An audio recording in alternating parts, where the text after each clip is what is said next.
All right, good evening, hockey fans. Welcome to another episode of Game Over Calgary. My name is Anand, your host of Game Over Calgary.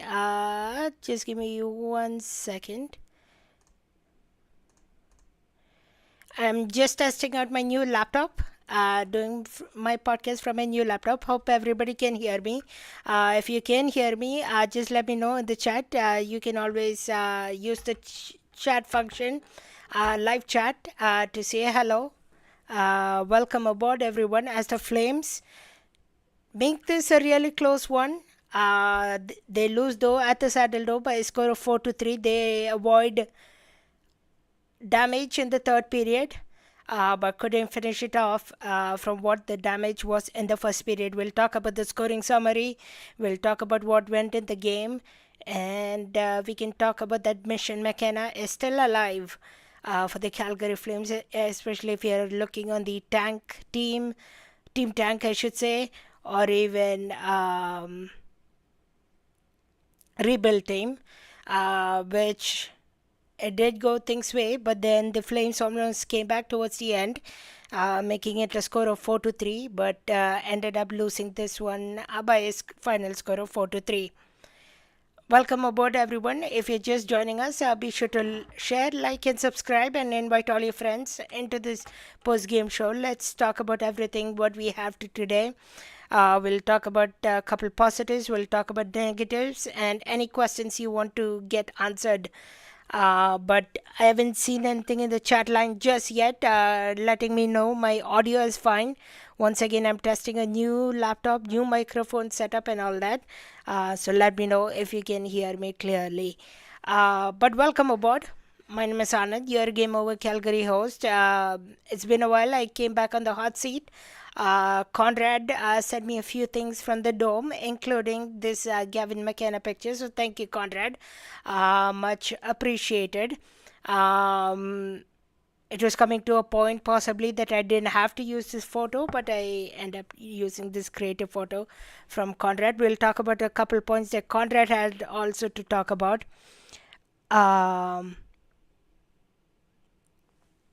So we will get through all that. Lil Singh had mixed emotions about this one. Certainly had. We'll talk about one thing though, the Blasty streak, or I guess the Blasty run, was visibly came to an end this evening. They were back in their home jerseys. I thought they would be again Blasty continuing on. But unfortunately, I was wrong. I had to repost a couple of stuff. So I think the Blasty legacy will come back now again in March, which will, I think, some fans who are still not on the rebuild team yet will be looking for that. They want Blasty all the time. That's when. Also, one other thing I want to say, maybe the Flames used up their offense in the Buffalo game and they won it by the score of 7-4. Maybe they used up all their offense then. But interesting game nonetheless, like Lil said. Let's go through a scoring summary.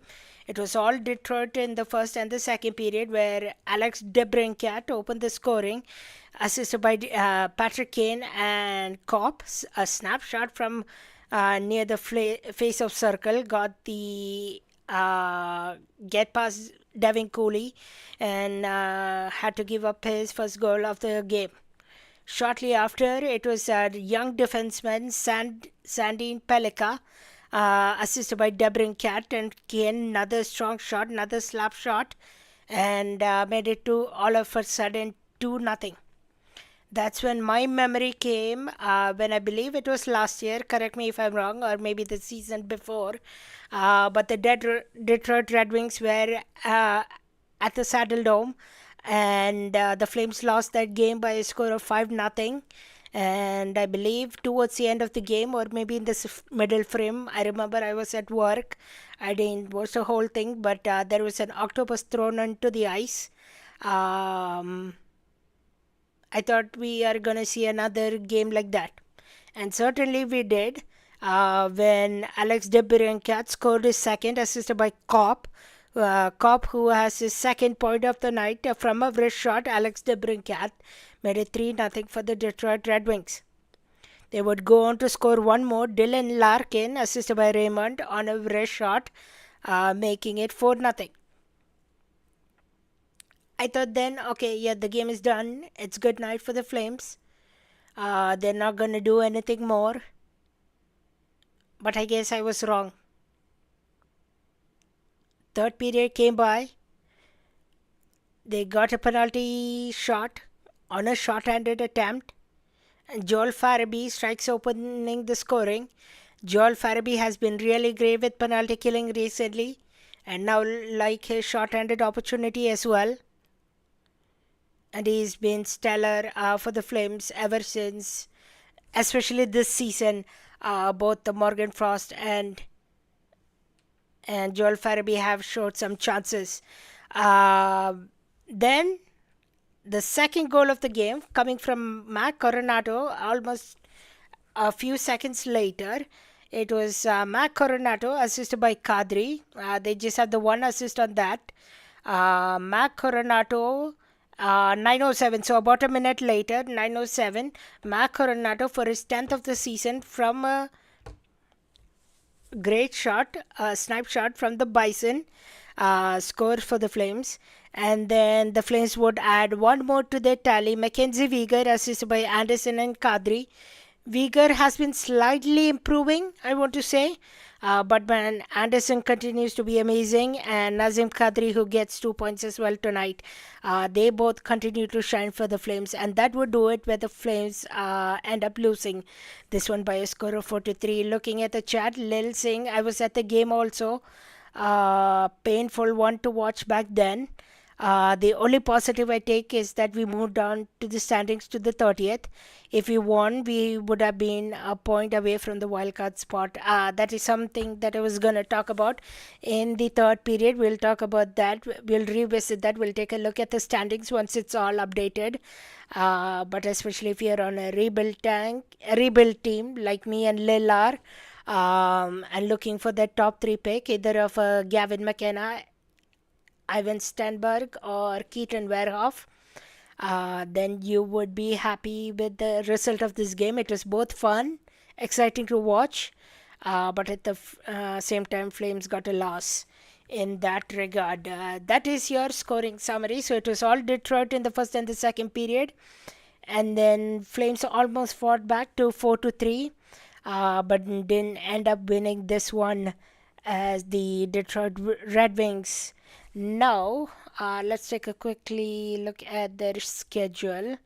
Detroit Red Wings are on a back-to-back tomorrow against the Edmonton Oilers. The Edmonton Oilers host them. It seems weird that the Edmonton Oilers get a bit of an easy schedule, getting all these back-to-back teams, whether it's Buffalo Sabres and even the Detroit Red Wings on a back-to-back between home and home. So interesting that the Edmonton Oilers are getting the schedule, and the Flames are not back until Saturday to take on the LA Kings on the road when they start, I believe, a 2-game mini road trip, and then they are back at home on December 18th or something like that. Let me just quickly check. They come back home on the December 18th. So they have a next game on Saturday. So no Thursday, Friday games. They play on Saturday. So expect some maybe line changes depending on what you liked and didn't like tonight. Then they continue to take on the Macklin Celebrini and the San Jose Sharks. And then they come back home on Thursday, December 18th for a 2-game stand. And then they go on the road to the Battle of Alberta. So Battle of Alberta coming this month as soon as 13 days time. So excited for that one. Always a pleasure watching a Battle of Alberta game. But we'll set that aside. We'll talk about some more game notes coming up.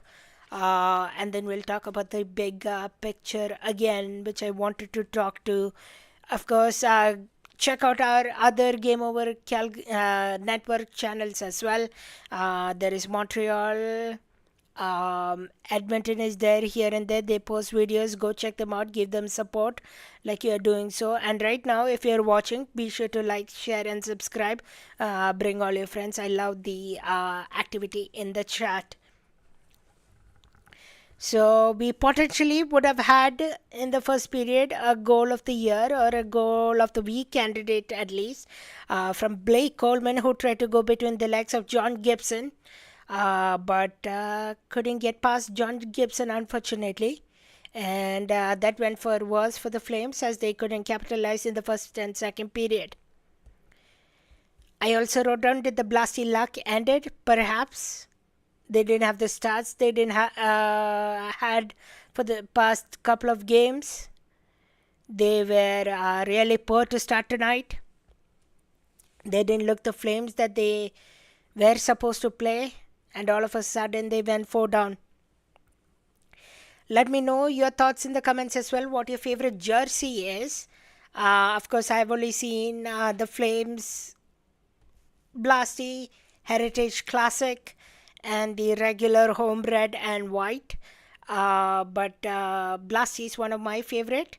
I just have to now go back and watch previous old Flames games to decide if I have another favorite one. But for now, this episode, Blasty is certainly my favorite. But that meant Flames were on a hot winning streak as well. 3 games that snap tonight as well.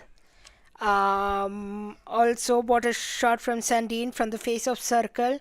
I saw somewhere that possibly we could maybe have drafted Sandin Pelika, which I think would have been a good option for the Calgary Flames, of course. But didn't get that sorted out. I believe that pick instead became Sam Honzak, from what I saw in the Twitter chatter. There were no shots from the Calgary Flames till the 12-minute markish, and that's when we knew things are gonna brew trouble for the Flames, and of course it did. We'll talk about one more topic coming up, which I would like to get your thoughts on. There was another fantastic goalie fight happening. Devin Cooley was ready to go at center ice for a fight. But unfortunately, the referee stopped the chance, and nobody went for a fight. And but that would have been certainly a cool moment to see. If there was a goalie fight, always brings memories back to, I believe it was Battle of Albert again. Lil saying, I love Blasty, but I also like the retro reverse jersey from a few back years ago with the white C. I'll have to take a look at that jersey, Lil. Bear with me. Maybe in the next post-game show or something, I'll take a look at that. I don't know if I've seen it closely enough. And I'll let you know your thoughts in the next episode. Yeah, goalie fight could have been cool. But once again, the league doesn't allow as many as fights we have seen from past hockey games. Maybe there is a change in trend in direction that they want to keep players safe and no injuries, especially now that the holidays is coming up, Olympics is coming up, World Juniors is coming up. Maybe that's the thing. But would have loved to see a goalie fight. I haven't seen a goalie fight when becoming a Flames fan, but it certainly happened before my time. The Flames had some momentum towards the end of the first period, but unfortunately didn't capitalize till towards it was till the third period, which I believed it became a little too late. If they had maybe scored a goal in the first period or second period, we could have maybe now talked about a tie game or overtime game or a different context, but no luck there. Kadri is remarkable of drawing penalties. He drew another one today to make it, I believe, 4-on-4, and then abbreviate a power play for the Flames, which I believe, talking about that, let's talk about a couple game stats as well, which I usually do, but I didn't this time around. The power play was really great against the Buffalo Sabres game. But for this one, the Flames went 0 for 3 on the power play. So another major factor. If they had scored maybe one power play goal when they had it, they didn't. Face-offs, it was the Detroit Red Wings that won most of the face-offs, 38 of them. Hits were 20 in favor of the Detroit Red Wings, 15 for the Flames. And then shots were 37 in favor of the Flames at the end. So the Flames did outshoot the Flames. Sorry, the Wings, but the Flames were not able to strike anything. And then the third period had a comeback and juice to the Flames as well. Lil Singh, Hunter Brustovich was excellent tonight. Deserved to play those final minutes with vigor. And I think he got bumped up to Anderson as well. Hunter Brustovich, yeah, really impressed by his game. He was quietly nice. Nothing too spectacular. He made one play on Vigor. He played a few minutes with Rasmus Anderson. So by the end of the night, Hunter Brustovich was a +1 actually. So hopefully Brustovich is here to stay. And it was who had Kevin Ball had the toughest time. So I wonder if maybe they will take a look at that pairing again, Kevin Ball and Rasmus Anderson. It works some games not. But Kevin Ball, I loved a couple of his hits tonight. But struggle on the defensive end. And Jan Kuznetsov didn't have his best game either tonight. He was -2. Again, plus and minus is not a major stat, but something just to keep an eye on the goals against you give up and all that front. But a little great point. I forgot to write about Brusovic, but glad you brought it up. But Brusovic had an amazing quiet night tonight. All right, let's go to the third period into this episode where we'll talk about the mission McKenna is still on for the Flames, who were worried that the Flames will be just 1 point out of a wildcard spot, and they could have got it done tonight. But instead, where will they sit at tonight? Just a moment as I pull up the ESPL standings. ESPN. So they will go up to. So this is 32. Yeah, they have updated it. So they will be sitting at 30, 31, 30th now with 28 points. However, if you look in the wild card, now they are. I need to do some quick math here. 32 minus 28. They are 4 points out of a wildcard spot now. Could have been one if they won against the Detroit Red Wings tonight. And from somewhere that I read, that the Flames will now have another tough schedule coming up ahead. So, Flames fans, don't fret. Gavin McKenna or a top 3 pick is still on the menu. And you can maybe thank the Calgary Flames for not coming out and winning tonight. You had 3 fun stretches of hockey. You had also fun third period. If you can ethically play these games, then some fans, including me, would be alright with that. Let's take a look at the schedule now for the Calgary Flames, how they will fare up.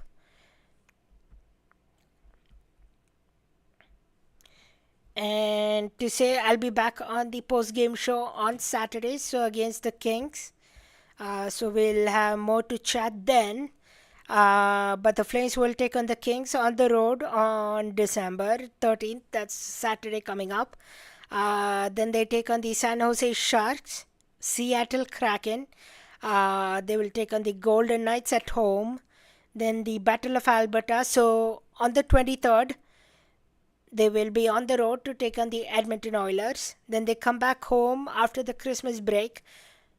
On that note, Happy holidays to all our viewers. Thank you so much for another great year. The year is almost ending. What an unbelievably fast this year has gone by.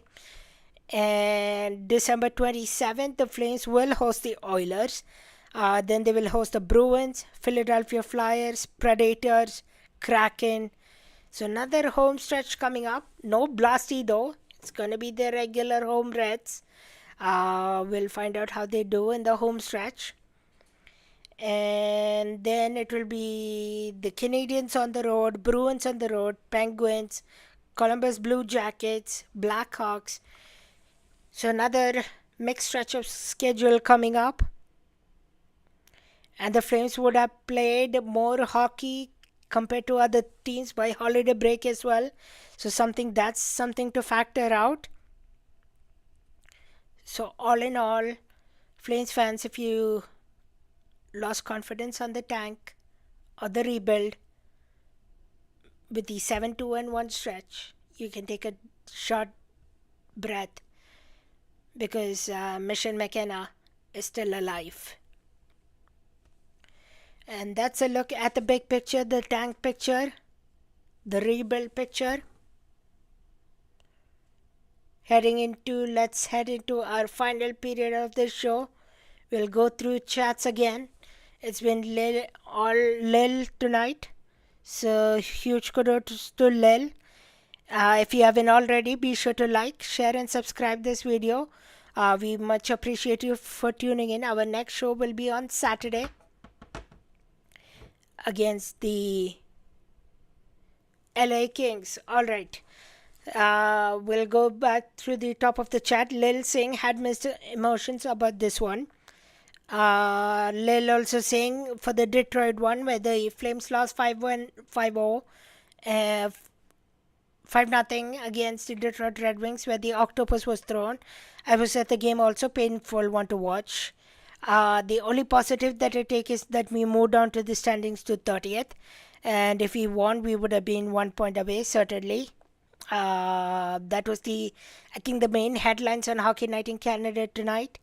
How the Flames never bite back, and they didn't tonight, but they fell a bit short as well. Lil Singh, I love Blasty, but I also like the retro reverse jersey from a few back years ago with the white C. And then Hunter Brusovich was excellent tonight. Deserved to play the final minutes with Uyghur, and I think 1 point he played with Anderson as well. So we'll find out how the pairings will look like. Maybe, I don't know if they'll have a practice tomorrow, maybe on Friday. And then again, when they go on the road to take on the LA Kings, we'll find out if any lines of pairings get changed. I think that will do it. It has been a quiet night. I understand it's a late game as always, but we'll be back on Saturday when the Flames take on the LA Kings. Have yourself a great night. Thank you so much to Lil and anybody else who watched this program. Be sure to share, like, and subscribe. And we'll be back on Saturday here on Game Over Calgary. I'm your host, Anand Unnithan. Take care and have a good evening or have a good weekend ahead.